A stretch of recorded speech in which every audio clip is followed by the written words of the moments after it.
It's a new Royal Enfield Squire. 9 and BMWs.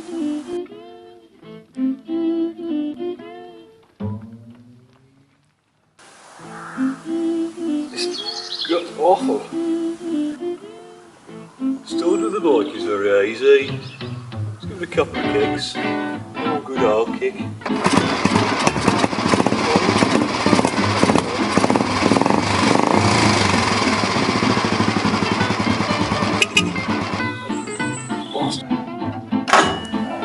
Toodle pip.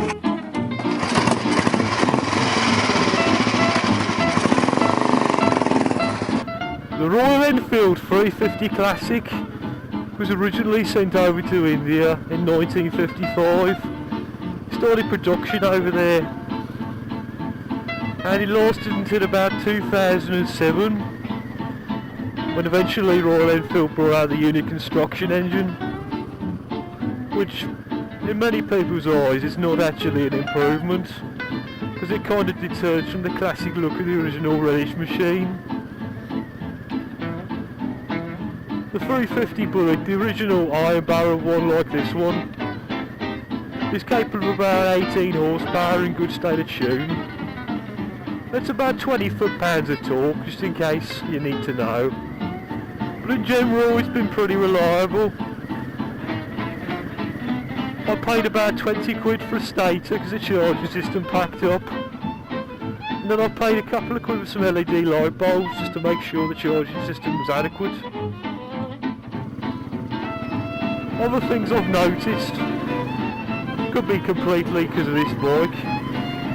The clutch system is a little bit warped, so when you sit at idle in gear, it likes to try and stall.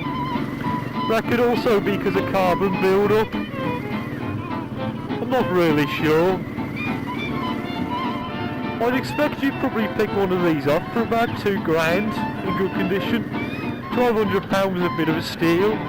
It comes with a load of bits as well. For such an old machine, it handles really well. In fact, I'd say it handles as good as any modern bike, really. It's a little bit sketchy at higher speeds, but you're not really expected to do that with it. There's not really anything that shares the same sort of ethos of design with this, really.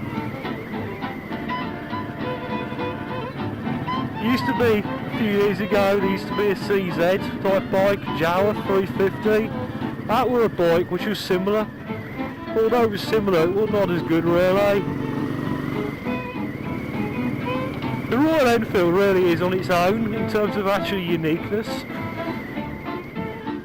Things to watch with the Royal Enfield, really: vibrating fixings coming loose, and also the charging system, as I mentioned earlier, is also a bit problematic in times. A well-running Enfield is quite a nice bike to ride. The more you ride it, the better it gets. This one's quite well running, so the handlebar shake and stuff is actually better than it was when it was new. How does it compare to the modern Royal Enfield unit construction engine? Personally, I think it's actually better, because if you're buying a machine of this type, you don't want to be going 100 miles an hour anyway. Not that the new one will do that. But what this bike will do is it'll put a smile on your face every time you ride it. It's beautifully simple. Everything on it is fixable at home as well, with a basic toolkit from Alfred's or somewhere.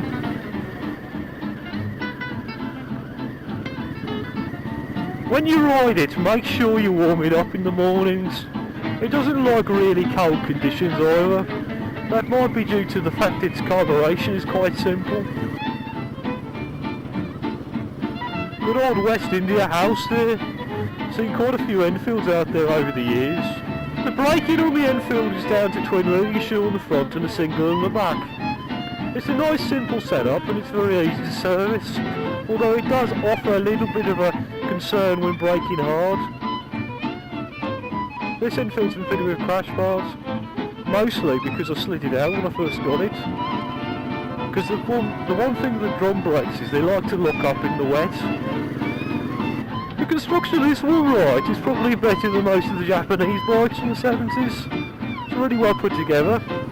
That might be because the owners over the years made it so, but I do believe the original Indian factory probably built it quite well in the first place, for it to last this long. It's capable of doing about 70 miles to the gallon, which means the 14.5 litre tank that you get as standard is actually capable of 200 miles. It's not bad at all, really. You could easily have this as a commuter bike, or even a long distance tour if you want something that's not capable of much more than 50. That's it really. Royal Enfield's a lovely bike. If you ever get a chance to ride one, go for it. They're lovely. Not only are they lovely, they're also well made. I do hope you enjoyed my review of this bike, and if you did, please like and subscribe.